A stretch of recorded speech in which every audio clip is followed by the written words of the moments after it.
The House will be in order. The prayer will be offered by the guest chaplain, Reverend Gerald Theriault, the American Legion, Shriver, Louisiana. Let us join together in prayer.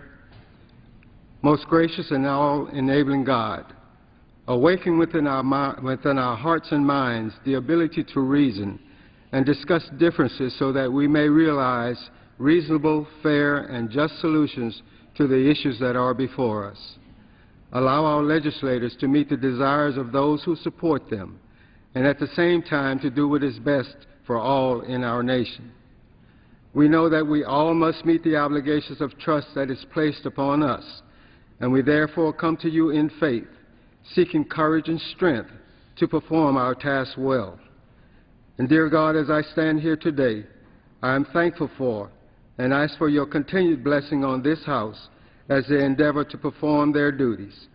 We ask your blessing on our nation and the defenders of our freedoms, both civilian and military. Amen.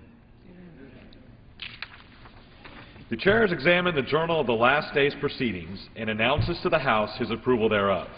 Pursuant to Clause 1 of Rule 1, the journal stands approved. Mr. Speaker, pursuant to the gentleman from New Jersey seek recognition. Mr. Speaker, pursuant to Clause 1, Rule 1, I demand a vote on agreeing to the Speaker's approval of the journal. The Chair will put the question to the journal. All those in favor say aye. All those opposed, no. The ayes have it. The journal is approved. Mr. Speaker, I object to the vote on the grounds that a quorum is not present and make the point of order that a quorum is not present.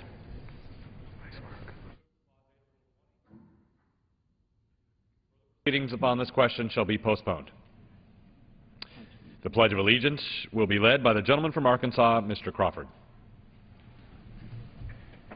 Pledge allegiance to the flag of the United States of America and to the republic for which it stands, one nation under God, indivisible, with liberty and justice for all.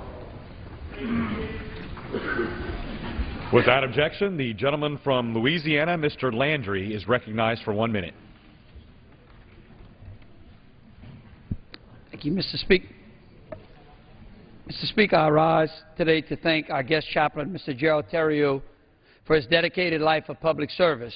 Chaplain Theriault is a retired veteran of the United States Air Force, a cryptologic linguist specializing in French, Vietnamese, and Korean. Mr. Theriault rose through the ranks and retired as a first sergeant following his military service. Mr. Theriault served his Louisiana neighbors in the Department of Social Services. Chaplain Theriault is a loyal member of American Legion Post 513 in Thibodaux, Louisiana, where he has served as the vice commander, historian, service officer, and chaplain. He has also served as Louisiana's department chaplain since 1997, and on September 1st, 2011, Mr. Theriault was appointed the National Chaplain of the American Legion. Chaplain Theriault is the proud husband of Miss Ethel Theriault and father of 4 and grandfather of our state's future leaders. On behalf of Louisiana's 3rd Congressional District and the United States House of Representatives, I applaud Mr. Gerald Theriault for his sacrifice and service and commitment to our country. And with that, Mr. Speaker, I yield back. The gentleman yields back. The Chair will entertain up to 15 further requests for 1-minute speeches on each side of the aisle. For what purpose does the gentleman from South Carolina seek recognition? House for 1 minute, revise and extend my remarks. Without objection, the gentleman from South Carolina is recognized for 1 minute. Mr. Speaker, in his 2008 campaign, during an interview with the San Francisco Chronicle, the President promised energy rates, quote, would necessarily skyrocket, end of quote, under his policies. Since February 2009, the price of gas has jumped from $1.92 per gallon to an outrageous $3.72 per gallon. Hard-working Americans continue to watch as a substantial amount of each paycheck is diverted by rising energy costs, destroying jobs. Although the President claims to have changed his policies, his decision to terminate the Keystone Pipeline project from Canada shows that he remains dedicated to his campaign promise.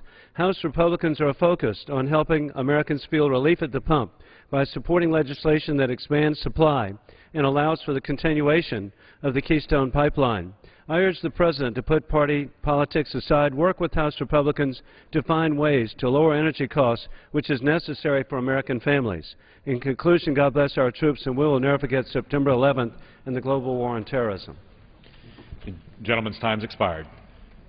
For what purpose does the gentleman seek recognition? Mr. Speaker, I ask unanimous consent to address the House for 1 minute. Gentleman's recognized for 1 minute. Mr. Speaker, it's been over 400 days since the Republicans took control of the House of Representatives, and they still have not put forward a job agenda. Instead of focusing on creating new jobs, Republicans have been working on a partisan agenda that would end Medicare as we know it, protect tax breaks for companies that ship jobs overseas, and cut jobs, including 550,000 jobs that would be lost in the Republican transportation bill. And now, prices at the pump are on the rise across the nation. American families are hurting. It's time for Republicans to stop political games and work with Democrats on all of the above energy solutions that stop the speculators who are inflating oil prices, extend production tax credits to create over 37,000 new jobs in solar energy, cut $40 billion in tax breaks for oil over the next decades. Let's work together on a responsible energy plan to lower gas prices and create new jobs at home. And with that, before I yield back the balance of my time, I'd just like to announce that I'm having a women's conference, health conference, next month, March 15th. I yield back the balance of my time. The gentleman's time's expired. For what purpose does the gentleman from Ohio seek recognition? With that objection, the gentleman from Ohio is recognized for 1 minute. Mr. Speaker, here's the sign at a gas station at the corner of Pike Street and I-77 in Marietta, Ohio. $3.69 for a gallon of unleaded regular, and it's one example of surging gas prices across southeastern Ohio. When President Obama took office, the price for a gallon of gas was $1.86. It has now doubled, and some estimate that it will be around $5 by this summer. This is just one indicator that President Obama's energy policies have failed America and are continuing to make our economy worse. He says that he wants an all-the-above approach to energy, but his actions do right the opposite. In fact, President Obama cut oil production on federal lands by 11% last year, and he blocked the Keystone XL pipeline. We can't afford President Obama's destructive energy policies anymore. Not only will increased energy production lower the price at the gas pump, but it will create much-needed jobs right now. Hard-working Americans need both, not more of the same from President Obama. And with that, I yield back. The gentleman yields back. For what purpose does the gentlelady from Colorado seek recognition?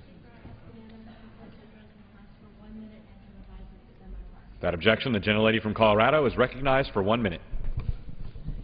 Mr. Speaker, today I rise to announce the inaugural Women's Health Wednesday. Starting today and continuing for every Wednesday, members of this distinguished body will take to the floor to talk about mammograms, about comprehensive family planning, and yes, even about birth control. Mr. Speaker, I would like to kick off this first Women's Health Wednesday by reminding everybody this is 2012, not the Dark Ages. So it amazes me that the debate we've been having lately, both in the halls of this Congress and out in the political scene, is about birth control. Birth control. 99% of women have used birth control at some point in their lives, including 98% of Catholic women. And 1.5 million women in this country rely on birth control for non-contraceptive purposes to treat a variety of medical conditions. The Institute of Medicine has determined, based upon science, that birth control is a fundamental part of women's preventative care. Yet here we are debating about birth control. Mr. Speaker, over the next coming weeks, we will have many conversations, and I'm excited to talk about women's health. The gentlelady's time has expired. For what purpose does the gentleman from Pennsylvania seek recognition? Unanimous consent to address the House for 1 minute. Without objection, the gentleman from Pennsylvania is recognized for 1 minute. Mr. Speaker, this evening the House will consider H.Res. 556, condemning Iran for their persecution, imprisonment, and sentencing to death of Christian pastor Youcef Nadarkhani. Pastor Youcef has been imprisoned for 2.5 years now under the charges of apostasy and condemned to death by hanging. His wife, too, was arrested and condemned to life in prison, but later released. Christians and other religious minorities are under assault in Iran today. Hundreds have been imprisoned. Many have been executed on trumped-up charges. In fact, while the official charges against Pastor Youcef are apostasy and evangelism, the state media said that he has been charged with rape and extortion. The authorities in Iran know that they are violating both their own constitution and the Universal Declaration of Human Rights in their treatment of Pastor Youcef and other minorities. This week, the House will call on Iran to respect these agreements and to release Pastor Youcef so that he, his wife, and children may practice their religion freely and not according to the dictates of the state. I yield back. The gentleman's time has expired. For what purpose does the gentlelady from California seek recognition? Without objection, the gentlelady from California is recognized for 1 minute. Today, I'm thinking about the 99% of American women who've used birth control. Today, I'm thinking about the 98% of Catholic women who've used birth control. Birth control is a necessity for many women, and it is unfair that women have to pay 68% more for it in out-of-pocket costs than men because it is not covered by all health insurance plans. It is especially unfair to the women who use birth control pills to save their lives. In fact, these pills have prevented 200,000 ovarian cancers and 100,000 deaths. The nurses, secretaries, and janitors who work at religiously affiliated hospitals and universities should not have to pay more for their health care costs and be punished because of where they work. That's not fair. The Obama administration's policy changes this and is fair. It's about time that women get a break for all that they do to raise children in this world. The gentlelady yields back. For what purpose does the gentleman from Arkansas seek recognition? Unanimous consent to address the House for 1 minute. Without objection, the gentleman from Arkansas is recognized for 1 minute. Thank you, Mr. Speaker. I rise today to honor the memory of Christine Parr. Although Chris passed away earlier this month, her memory will live on with her family and friends. For nearly 40 years, Chris was married to husband Al Parr, and together they built a life and family in Harrisburg, Arkansas. Chris and Al have 2 children, Will and Angela. Chris joined Al in being active members of the Harrisburg Church of Christ, where Al serves as pulpit minister. Chris was a homemaker and a collector of souvenir spoons, bears, and Russian stacking dolls, among other things. Years ago, she also operated a sewing business and daycare from her home. She enjoyed anything to do with the needle and thread, and over the years has made many clothes and quilts for her family and friends. I will always remember Chris and the kindness that she showed my family and me. Chris had a passion for America. She loved people, and once she committed herself to a cause, she and Al devoted themselves completely and worked tirelessly. My thoughts and prayers are with Chris's family. As a person of great faith, I know that Chris is now in heaven with her Lord and Savior Jesus Christ. While her presence here on earth will be missed, her example will be a guide for her family and friends for years to come. God bless Chris Parr, and God bless her family. I yield back. The gentleman yields back. For what purpose does the gentlelady from New York seek recognition? Without objection, the gentlelady from New York is recognized for 1 minute. Thank you, Mr. Speaker. I rise today to speak about the importance of ensuring coverage for contraceptives and the impact this has on women's health. For centuries, important aspects of women's health care have been treated as a political football by advocates on all sides of the issue. In politicians' efforts to score political points, women suffer because of lack of access to coverage, a lack of reliable information about health care choices, and because many women are vilified for some of the health care choices they make. It's time to take politics out of women's health, and it's time to ensure that women's health coverage includes full access to contraception. Birth control can have significant health care benefits for women and their families. It can significantly reduce health care costs, and it's one of the most commonly taken drugs in the United States. We need to stop playing games with people's health and instead live up to our responsibilities to protect the right of women to make the health care choices that are right for them. And I look forward to working every Wednesday to talk about women's health. With that, I yield back the balance of my time. The gentlelady yields back. For what purpose does the gentleman from New Jersey seek recognition? Without objection, the gentleman from New Jersey is recognized for 1 minute. Thank you, Mr. Speaker. Today, February 29th, marks the 5th Annual International Rare Disease Day, a day devoted to bringing attention to the needs of those with rare diseases. There are nearly 7,000 rare diseases. Research opportunities remain difficult, and approved therapies are scarce, despite the fact that rare or orphan diseases afflict nearly 1 in 10 Americans. Bureaucratic hurdles and a lack of research incentives add to the challenge of those with rare or orphan diseases and the organizations that serve them.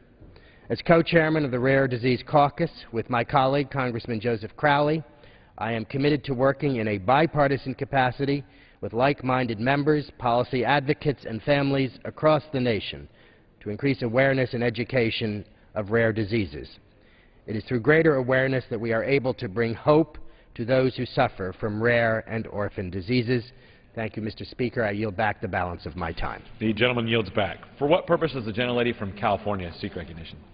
Without objection, the gentlelady from California is recognized for 1 minute. Thank you. Thank you, Mr. Speaker. Mr. Speaker, I represent San Diego, California, which has the dishonor of being home to the highest gas prices in the nation.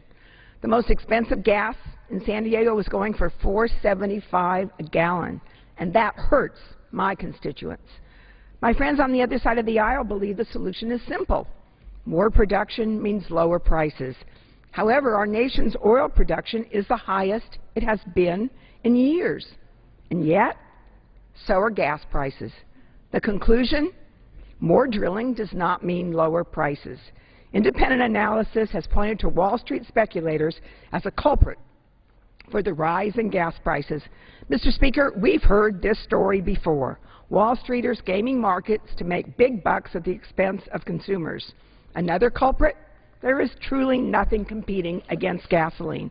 Prices will go down when there are alternative fuels and real transportation choices to compete with oil. There are 2 things that Congress can do to relieve the pain at the pump: an innovative 21st century approach to our energy problems, and we need to tame the speculative markets. Thank you. The gentlelady's time has expired. For what purpose does the gentleman from Indiana seek recognition? Unanimous consent to address the House for 1 minute. Without objection, the gentleman from Indiana is recognized for 1 minute. Mr. Speaker, I rise today in support of common sense policies that will help create jobs. I had the pleasure of meeting with one of my constituents, John David of Evansville, Indiana. John owns a small business, David Enterprises, an asphalt contractor and concrete supplier. He would like to expand his business, but onerous regulations are preventing him from doing it.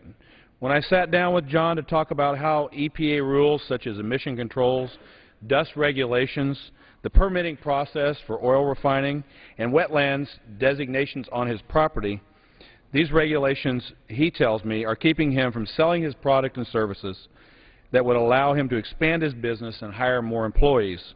Instead, he spends his time dealing with regulations that increase his costs and prevent him from expanding. The EPA, under this administration, should take note of how rules and regulations are hurting job creation.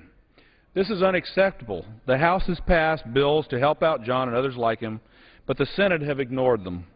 There are 27 bills at least that we have passed here that we have sent to the Senate that would help John so he could quit spending his days fighting regulations so his business can survive. Mr. Speaker, I yield back. The gentleman's time has expired. For what purpose does the gentleman from Rhode Island seek recognition? Speaker, I ask unanimous consent to address the House for 1 minute. Without objection, the gentleman from Rhode Island is recognized for 1 minute.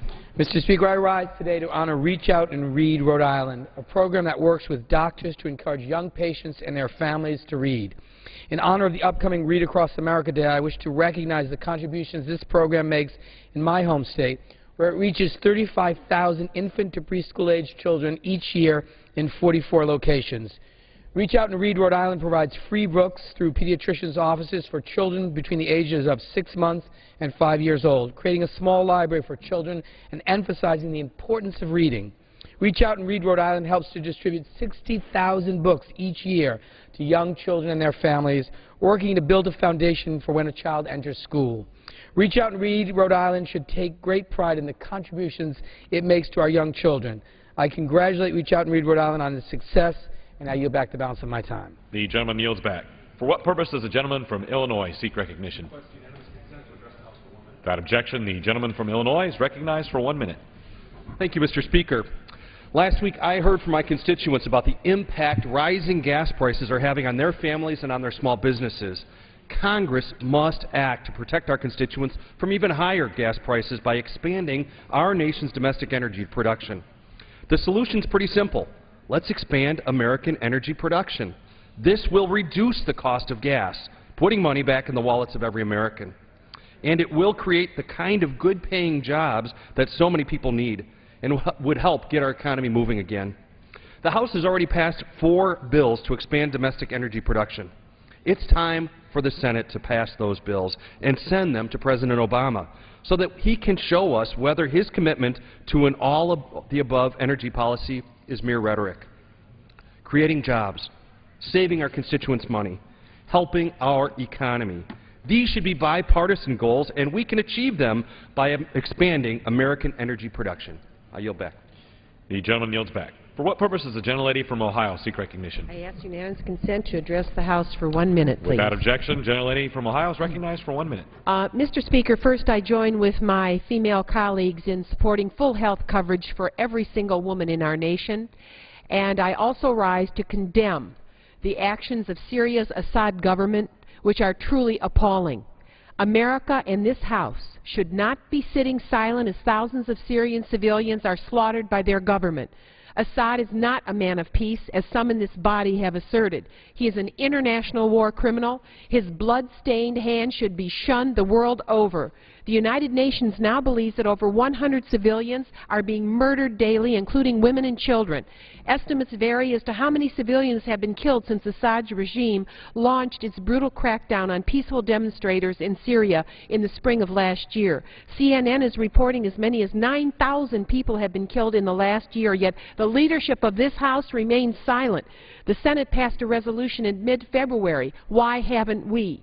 I and my colleague, Congressman Keith Ellison, have introduced a resolution identical to the bill that the Senate just passed on a bipartisan basis, and I urge my colleagues to speak out against the unspeakable violations that take place every moment.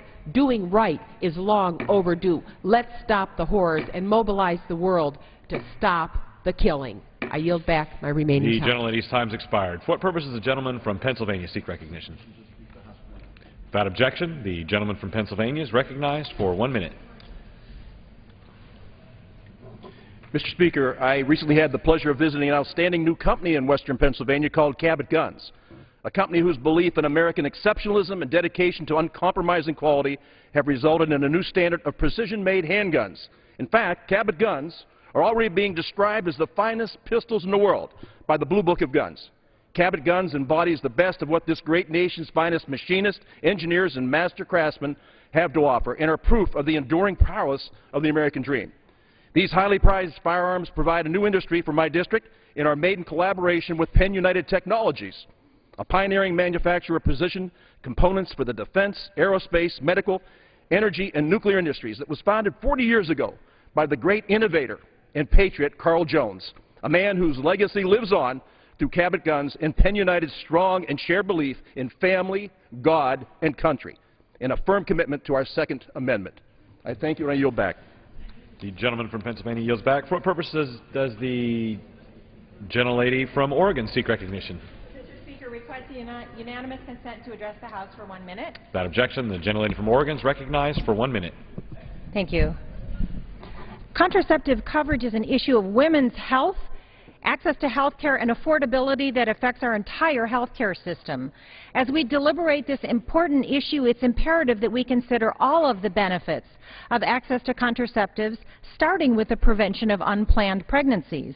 One thing about which we should all agree is that we need to reduce the number of abortions. Now, access to contraceptives plays a critical role in that goal, but the benefits don't stop there.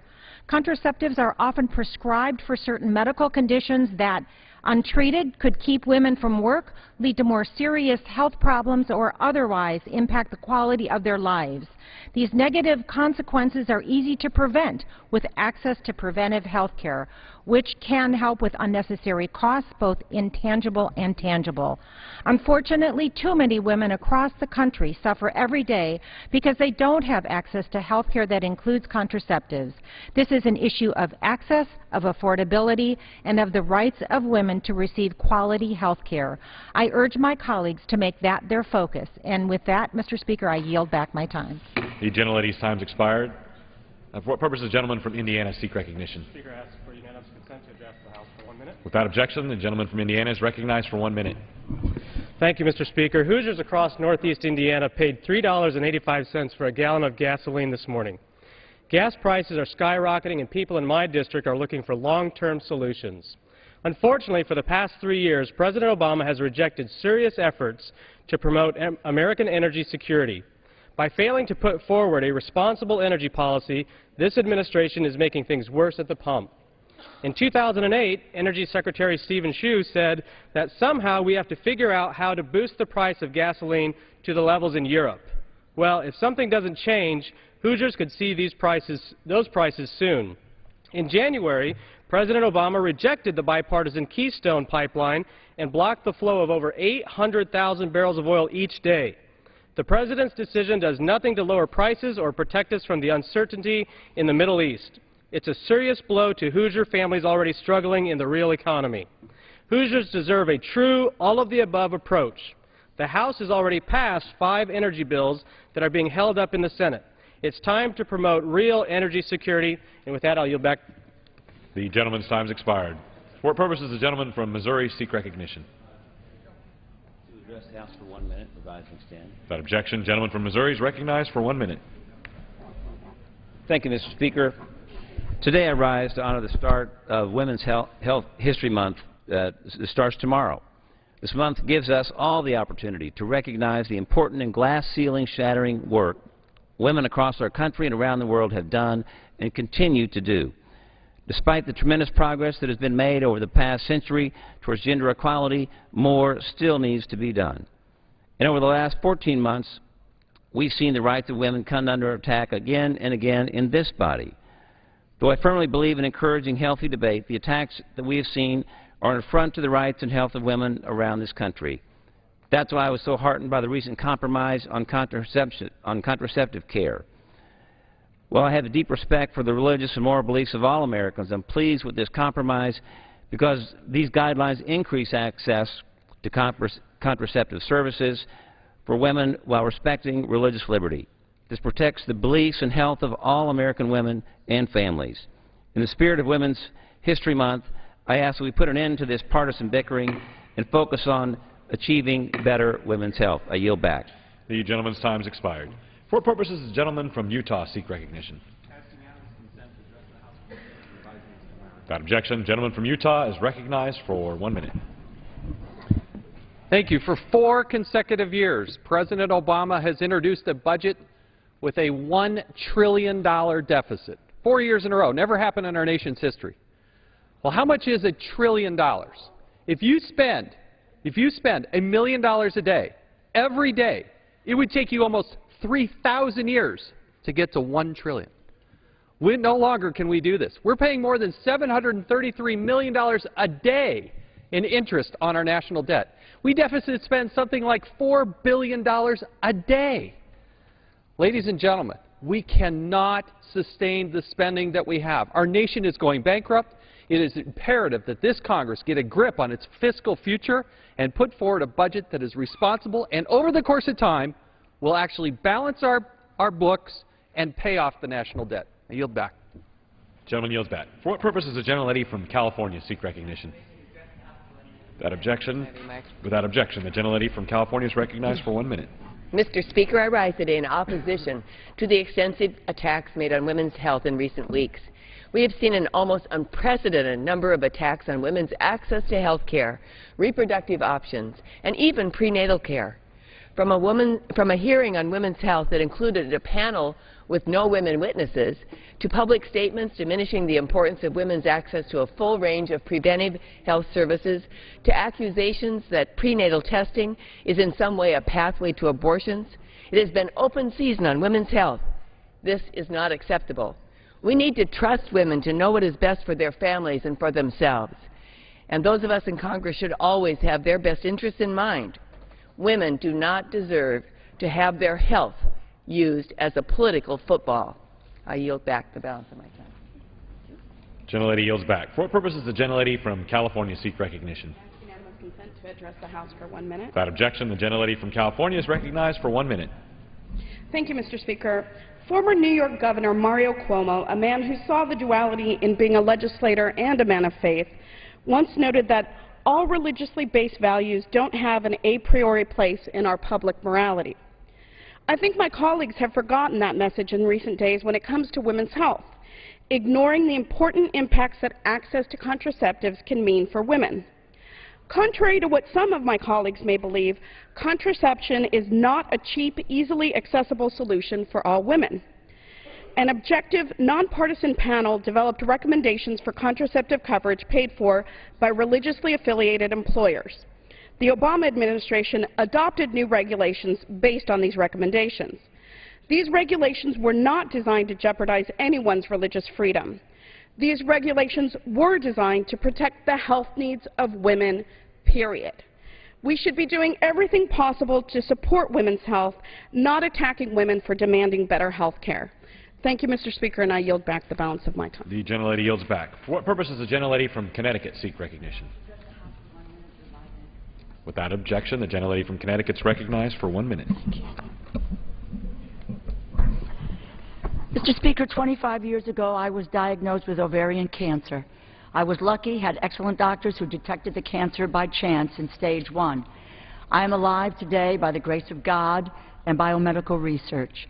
Many women today are not so lucky. 10 women in the U.S. are diagnosed with a gynecological cancer every year. And yet we know that using contraception for a year reduces the risk of ovarian cancer by 10 to 12%. Using it for 5 years reduces that risk by roughly 50%. 26,000 women will die from these terrible cancers each and every year. This is just one of the ways that access to contraception is beneficial to women's health.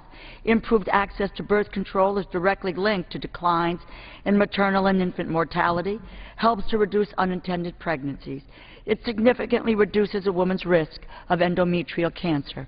That is why, after an impartial and comprehensive review of the scientific data, the Institute of Medicine made the decision to include contraception among covered preventive services under the Affordable Care Act. Because contraceptive is very much part of women's health, it can help prevent ovarian cancer.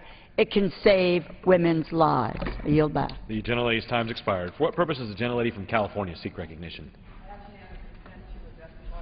Without objection, the gentlelady from California is recognized for 1 minute. Mr. Speaker, thank you. I rise today in strong opposition to H.R. 1837, the so-called San Joaquin River Reliability Act. This bill should be called the San Joaquin River Runs Dry Act. It will literally divert water from fishing and farming communities in California and send it right into the open arms of agribusiness.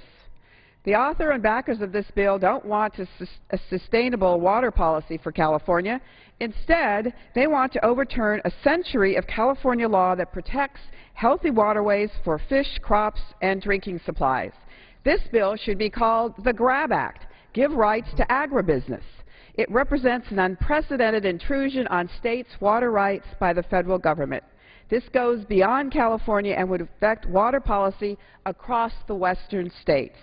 Taking water away from farmers and fishermen struggling to make ends meet is bad for our economy and bad for our country. I urge my colleagues to protect states' rights, to support farming and fishing families, and vote against this extreme overreach of a bill. I yield back. The gentlelady's time has expired. For what purpose does the gentlelady from Texas seek recognition? Without objection, the gentlelady from Texas is recognized for 1 minute. Yesterday, Mr. Speaker, I had the privilege of meeting with leaders who treat women as OBGYN from Baylor College of Medicine, from St. Joseph's Hospital in Houston, Texas, and they acknowledge the importance of access to women's health care. In a hearing in judiciary, a very renowned doctor, an OBGYN, indicated that thousands of women are impacted with respect to cervical cancer by having access to contraceptives and to be able to be treated properly. Let me be very clear. Now, with the established compromise, no religious institution will have to pay any money. And one of the witnesses, who happened to be a bishop, said, "That's fine. I'm not interfering with what some woman does elsewise." And so why do we have this crisis? We have a settlement and a resolve, the protection of religious liberty and the protection of women's rights. May I quickly indicate that just recently I introduced H.R. 83 that has to do with bullying, preventing bullying, and with the tragic incidences of the last 48 hours, now 3 young people dead. It's time again for this House to move again on a bill that deals with best practices to help our schools understand how to help our children. I look forward to this legislation moving forward, and I also look forward to acknowledging that the access to women's health saves lives. Let's save lives. The gentlelady's time has expired. The chair lays before the House the following enrolled bill. H.R. 347, an act to correct and simplify the drafting of Section 1752 relating to restricted buildings or grounds of Title 18 United States Code. For what purpose the gentleman from Utah seek recognition? Mr. Speaker, I ask unanimous consent that it shall be in order at any time through the legislative day of March 1st, 2012 to consider the House Resolution, House Resolution 562. The resolution should be considered as read, and the previous question should be considered as ordered on the resolution, and the preamble to adoption without intervening motion or demand for division of the question except 1 hour debate equally divided and controlled by the majority leader and minority leader or their respective designees. Without objection. Mr. Speaker, by direction of the Committee on Rules, I call up House Resolution 566 and ask for its immediate consideration. The clerk will report the resolution. House Calendar Number 115, House Resolution 566, resolved that at any time after the adoption of this resolution, the Speaker may, pursuant to Clause 2B of Rule 18, declare the House resolved into the Committee of the Whole House on the State of the Union for consideration of the bill H.R. 1837, to address certain water-related concerns of the San Joaquin River and for other purposes. The first reading of the bill shall be dispensed with. All points of order against consideration of the bill are waived. General debate shall be confined to the bill and shall not exceed 1 hour, equally divided and controlled by the chair and ranking minority member of the Committee on Natural Resources. After general debate, the bill shall be considered for amendment under the 5-minute rule. In lieu of the amendment in the nature of a substitute recommended by the Committee on Natural Resources now printed in the bill, it shall be in order to consider as an original bill for the purpose of amendment under the 5-minute rule, an amendment in the nature of a substitute consisting of the text of the Rules Committee print 112-15. That amendment in the nature of a substitute shall be considered as read. All points of order against that amendment in the nature of a substitute are waived. No amendment to that amendment in the nature of a substitute shall be in order except those printed in the report of the Committee on Rules accompanying this resolution. Each such amendment may be offered only in the order printed in the report, may be offered only by a member designated in the report, shall be considered as read, shall be debatable for the time specified in the report, equally divided and controlled by the proponent and an opponent, shall not be subject to amendment, and shall not be subject to a demand for division of the question in the House or in the Committee of the Whole. All points of order against such amendments are waived. At the conclusion of consideration of the bill for amendment, the committee shall rise and report the bill to the House with such amendments as may have been adopted. Any member may demand a separate vote in the House on any amendment adopted in the Committee of the Whole to the bill or to the amendment in the nature of a substitute made in order as original text. The previous question shall be considered as ordered on the bill and amendments thereto to final passage without intervening motion, except one motion to recommit with or without instructions. The gentleman from Utah is recognized for 1 hour. Thank you, Mr. Speaker. And for purposes of debate only, I yield the customary 30 minutes to the gentleman from Colorado, Mr. Polis, pending which I yield myself such time as I may consume. During consideration of this resolution, all time yielded is for the purpose of debate only. This resolution provides a structured rule for the consideration of H.R. 1837. It's entitled the Sacramento-San Joaquin Valley Water Reliability Act and provides for 1 hour of general debate equally divided and controlled by the chairman and the ranking member of the Committee on Natural Resources. This is a bipartisan bill that came from our committee on a bipartisan vote. And in like manner, the Rules Committee has decided to make this a bipartisan amendment process because we make in order all amendments filed at the Rules Committee which were germane, which complied with the House rules. I think this is a very fair and it's a generous bill, a generous rule to talk about a bill that has support on both sides of the aisle. With that, I reserve the balance of my time. The gentleman reserves. What purpose does the gentleman from Colorado seek recognition? Mr. Speaker, I thank the gentleman for yielding me the 30 minutes, and I yield myself such time as I may consume. Gentleman's recognized. Thank you. I'd like to begin by acknowledging the service of David Timothy Dreyer to this House of Representatives and to this country. There will be many more opportunities prior to his departure to acknowledge his work for his country, but our chairman today announced that he will be retiring at the end of this session. Chairman Dreyer said, quote, "We all know that this institution has an abysmally low approval rating and the American people are asking for a change in Congress, and so that I'm announcing today that I will leave Congress at the end of the year." I would like to reassure my chairman that the change the American people, my constituents and our country had in mind was not, in fact, his retirement. That will be a tremendous loss to this body. David Dreyer is a proud institutionalist, somebody who has capably served the country, has been a friend and mentor to me as first ranking member and now chair of the powerful Rules Committee, and somebody that I've had the opportunity and the privilege to work with on a number of bipartisan issues around trade and U.S.-Mexico relations. His retirement will constitute the loss of not only a well of knowledge, but of a tireless and dedicated and honorable public servant. And I hope that he continues to find opportunities to serve the public as he truly has much more to give and is too young to call it quits. And I hope that at the end of this session, his retirement from this body will be a new beginning for our chair. I rise today with great concern over this bill's impact on my home state and its #1 resource and scarcest resource and issue, water.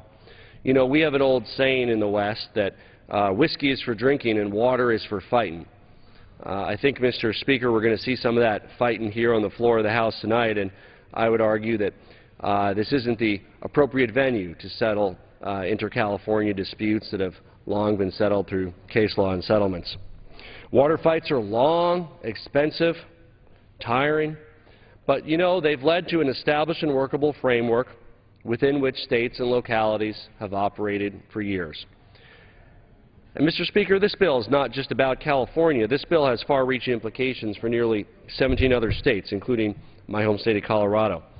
This bill would override the century-long legacy whereby the Bureau of Reclamation respects each state's legal ability to control, appropriate, use, and distribute irrigation water. Because of this, more than several dozen letters from stakeholders in opposition to this legislation, including the nonpartisan Western States Water Council, the states of Colorado, Wyoming, and Oregon, have all been received by the Natural Resources Committee. Mr. Speaker, I ask permission to submit to the record a letter in opposition from my home state of Colorado. In this letter that I submitted to the record from my home state of Colorado, our Natural Resources Department wrote, quote, "The development of water law in the arid West has been a long incremental process involving ratification of treaties, negotiation of interstate compacts, and litigation before the United States Supreme Court. To allow this act to proceed would have the effect of throwing a proverbial monkey wrench in that machinery," end quote. And so today, under this rule, this House would be considering, with one broad sweeping stroke of the federal legislative brush, numerous unintended consequences that will undo the existing framework, wiping away decades of settled water law, wiping away relative certainty to the detriment of our western states and to the sole benefit of attorneys. Mr. Speaker, I know that many of us in this body are concerned about frivolous lawsuits and states' rights. Anybody who shares my concerns about states' rights and frivolous lawsuits should join me in opposing this bill. This legislation will open up a century of water law to new litigation across the West. If you ask me, that's the definition of needlessly frivolous lawsuits. This bill imposes federal law over bipartisan local agreements, in this case reached by the California legislature on the Bay Delta, all while imposing unintended consequences and burdens on other states. This bill simply isn't true to our values of local control. Unfortunately, Mr. Speaker, the committee has refused to address many issues with this bill and how it will impact the West. Now, that's not because the committee was unaware of the problems. In fact, the testimony on June 2nd of John Laird, the Secretary for Natural Resource Agency of California, reminded the subcommittee of Justice Rehnquist's opinion in the 1978 case, California versus United States, where Justice Rehnquist wrote, "The history of the relationship between the federal government and the states in the reclamation of the arid lands of the western states is both long and involved, but through it runs the consistent thread of purposeful and continued deference to state water law by Congress." Mr. Speaker, this bill does the exact opposite. The Western States Water Council wrote that to express their strong opposition to H.R. 1837 as a, quote, unwarranted intrusion on the rights of states to allocate and administer rights to the use of state water resources. Mr. Speaker, this bill would set a dangerous precedent of preempting state water rights, leaving other states vulnerable to this kind of federal infringement, effectively letting representatives from New York, from Michigan, from Florida, and from Texas vote on California water. And I know as a representative from Colorado, I wouldn't want the shoe to be on the other foot in having representatives from across the country deciding what we do with our water. Finally, this bill would erode any efforts in the multi-state work to recover listed salmon species along the West Coast with immense impact on local economies and fisheries. It would preempt California state law, which is why the California Natural Resources Secretary has written in opposition to this bill and why the California Attorney General is also opposed. I encourage my colleagues to join me on a no vote on the rule and the underlying legislation, and I reserve the balance of my time. To a colloquy, please. Will the gentleman yield for a colloquy? Controls the time. I have reserved the balance of my time. Final the gentleman would like to yield. Gentleman from Utah is recognized. The gentleman from Utah is recognized. Whatever you want to do. Mr. Speaker, at this time I'd like to recognize the gentleman from California who's the sponsor of this bipartisan piece of legislation to talk about his particular underlying bill. I yield to the gentleman from California. Well, Mr. For Speaker, 5 minutes. Mr. Speaker, I was asking my good friend from Colorado to enter into colloquy with me, and that's okay. But I do want to say that the gentleman from Colorado and myself work in a bipartisan manner. We're both co-chairs of the Mexico-U.S. caucus. We've worked hard on that. And I would hope that, that the gentleman from Colorado would listen to the debate today, because I think after we listen to the debate, I understand some of the concerns that he raises. But as Mr. Bishop pointed out, the Rules Committee was very gracious to allow all the amendments from the Democrat side and the Republican side to be offered and accepted to be debated here on the floor. And so I would just urge my colleague, who we work together on numerous other issues in this Congress together, that we find today a way to come together in a bipartisan manner. And hopefully the gentleman from Colorado will listen to all the facts as they're presented. Mr. Speaker, after decades of California water being controlled by the federal government, Congress can conclude one thing: flushing water into the San Francisco Bay is not helping to recover species, and people are suffering needlessly. We are going to hear a lot from opponents about this bill, about science. And I want to start right off the bat and make one thing clear. We are supporting sound science with H.R. 1837, and we are rejecting junk science that has long been foisted on the people of California. Junk science that the federal court has labeled the unlawful work of zealots. It is important for me to impress upon the House the opponents of 1837 do not possess scientific high ground, as they are all but certain to allege. Their experts and the activists masquerading as experts who support them have been biased from the beginning and have molded their work to produce the findings that best suit their radical agenda. We can say this with certainty, that this agenda has not improved the fish populations. If that were true, we would not be here today. Mr. Speaker, the U.S. District Court has thrown out the biological decisions used to justify the horrible regulations that cut off water supplies to families throughout California. The Court's decision was a shocking indictment of the kind of government operating in America today when it comes to our environmental laws. The U.S. District Court judge said, quote, "I've never seen anything like it," unquote. He went on to say that government scientists acted like zealots and had attempted to mislead and to deceive the court into accepting junk science. These are powerful statements by the federal court and should give anyone who believes in due process, open government, and justice a cause for concern. But the band has marched on without missing a beat, and instead of disciplining these scientists, the Fish and Wildlife Service actually gave them an award for outstanding service under pressure. The arrogant disregard for public trust didn't stop there. Just yesterday, the President issued a veto threat, essentially doubling down on the dishonest smear campaign, accusing House Republicans and, I believe, many Democrats of doing just the sort of thing that his administration has been found guilty of by a federal court. Mr. Speaker, we are not ignoring the latest science in favor of special interests. We are not the people who are sending zealots into the federal court to lie in the defense of junk science. We are not the people rigging regulations to favor a small minority of special interest groups. The agenda of junk science governing the Bay Delta is indefensible. Just as the federal court had said, it's dishonest. Congress needs to ask itself, who are these people that come up with these things? Who are they? I think the Congress will be interested to find out that one of the leaders just weeks ago, a guy by the name of Dr. Peter Glick, he spent his career trying to dry up farmland in rural communities throughout California. And in fact, he's even testified before Congress to this. But Mr. Glick is an activist. He's an activist who poses as a scientist. Just a few weeks ago, he admitted to impersonating another person and stealing information from a nonprofit. He then mingled that stolen information with a faked memo in an effort to discredit his intellectual critics. Radicals like Mr. Glick lie, and they make it their mission to destroy scientists who do not agree with their twisted, anti-human views.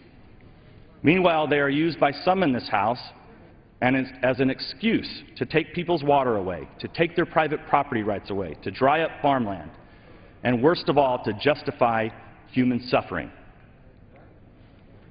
Mr. Speaker, people in our nation's breadbasket are standing in food lines and they're getting carrots that have been imported from China.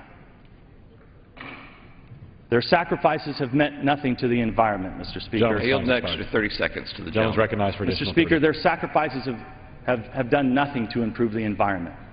Fish populations have declined. And I think what we will prove today here in the Congress is that there is a better path forward, and 1837 provides that path forward.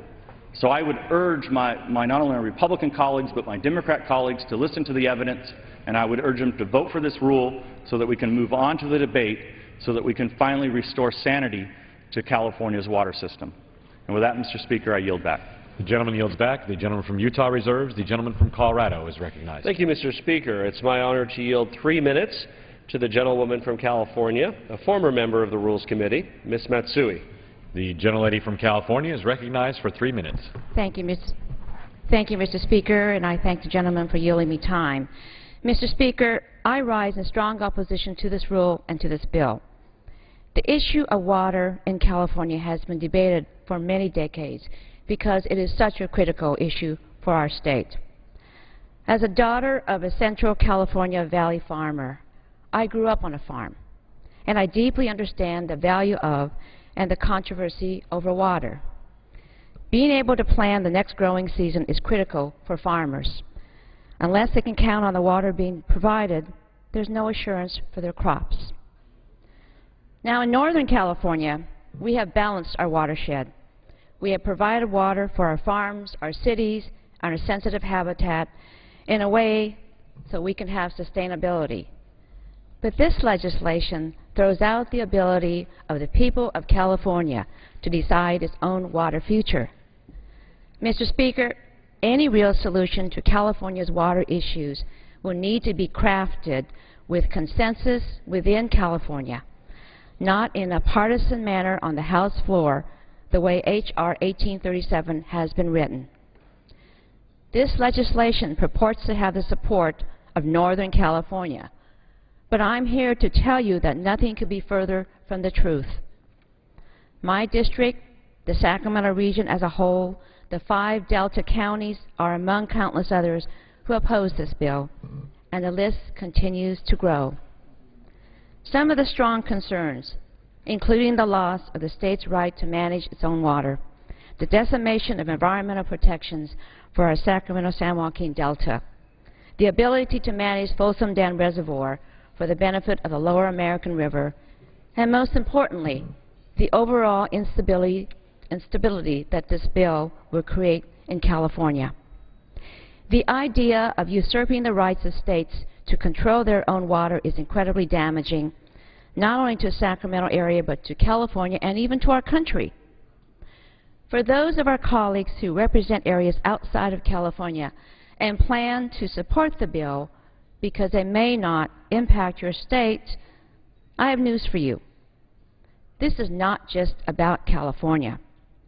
H.R. 1837 will set a precedent that would create a domino effect, that it could happen next in Utah, Colorado, Nevada, Texas, and so forth.